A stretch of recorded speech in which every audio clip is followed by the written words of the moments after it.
Hey everyone, it's Bob Thomas from snoreandmouthpieceguide.com. Today we're going to review the Ripsnore Anti-snoring mouthpiece. Now when you purchase this online, you're actually going to receive the device in a padded envelope such as that one. And inside you're going to find the actual device along with some information. This is what the product packaging looks like.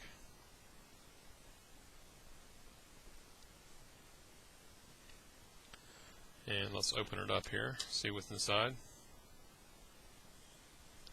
Inside you're going to notice that you get not one but two devices, and you also get this handy storage case. So inside the storage case is actually the second device, which is stored for shipping. So let's take a look at one of these mouthpieces.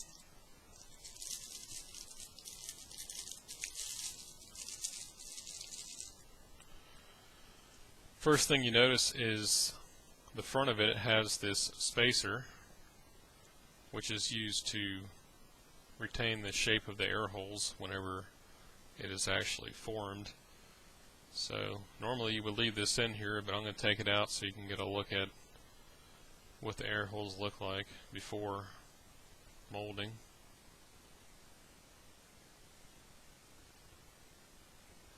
So you can see there's two air holes and there's a spacer down the middle, divider, and this is what the product actually looks like.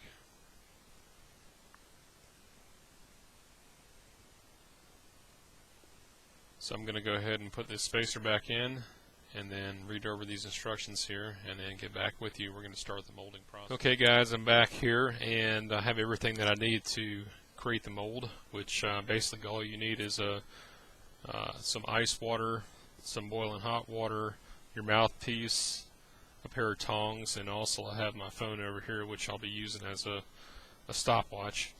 So the first thing you want to do is actually grab the device. Actually, before you do that, you want to practice by putting this in your mouth and getting a feel for exactly where, how far you need to advance your jaw whenever you do this. But after a little bit of practice, what you want to do is take the mouthpiece, grab the tongs, and actually grab it by the spacer here. You want to drop it in the water for 30 seconds.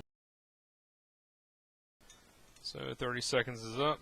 We're going to pull it out here. It's best to pull it out by the tab, but I grabbed it any way that I could. And we're going to let it cool just for a second. And you want to kind of touch it to your skin just to make sure it's cool enough, and that is. So I'm going to insert it into my mouth with the curved piece up right here. And I'm going to hold it there for 30 seconds.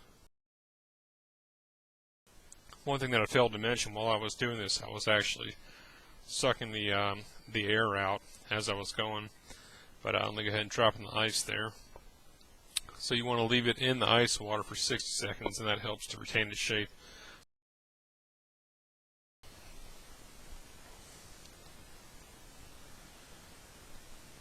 And as you can see, this took a pretty good impression of my teeth.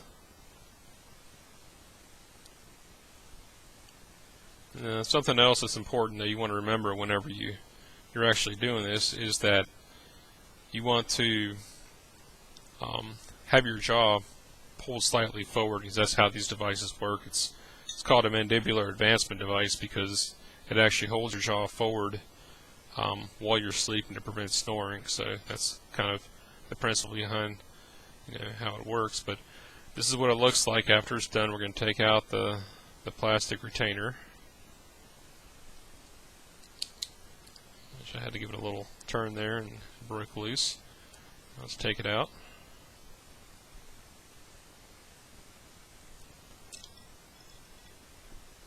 There we go. And this is what it looks like after the molding. You can see that the holes are still wide open, so let's put it in here and see what the fit's like.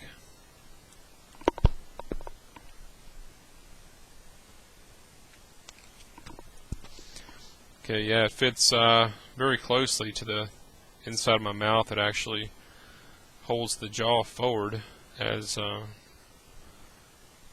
indicated in the instructions. So that's pretty much it. I'm going to go ahead and I'm going to use this tonight and for the next week or two, and report back and let you know how it worked.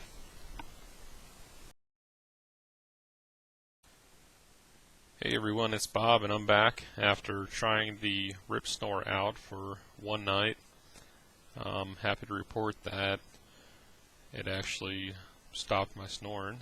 That's the good news. On the other hand, the bad news is that it took me a little while to fall asleep with the device in my mouth. I guess I'm just not used to it. And also this morning I woke up and my jaw was kind of aching, which this is, so they say it's to be expected with any type of device such as this one. So overall, so far it's been effective. Like I said, I've only used it for one night. I'm going to give it a try here for a few more nights and then report back and let you know how it went. It's been 10 days and I'm here to report the results of the Ripsnore. So as I mentioned, the first few days it was kind of difficult to get adjusted to wearing this device, but after about 3 days or so it became more comfortable and easier to wear. As far as effectiveness, my snoring completely stopped during the 10-day trial, so every day from day one all the way to up to last night I had no issue snoring. So it is in fact effective, no problems there. As advertised, it stops your snoring. As far as comfort, it's a little bit lacking on the comfort. It's kind of, if you look at the thickness here, it's a bit on the thick side, so that interferes with comfort a little bit. It's still bearable as far as being able to wear it, but you know, there are lower profile devices available. It does have these rather large breathing holes in the front, so that was definitely a plus for me since I tend to breathe through my mouth at night. But so overall, I mean, the comfort, I would give it about a 6 or 7 out of 10. There, like I said, there are more comfortable devices available. This one is still bearable, although it is a bit on the bulky side. And as far as price, it's pretty good value per unit. I think it's somewhere around $30 or $35. So that's a pretty good value, considering that some of these devices cost upward to $100 a piece. So overall, I had a pretty good impression of the Ripsnore. Provides an effective solution that's fairly comfortable at a reasonable price. So that's my review, and thanks for watching.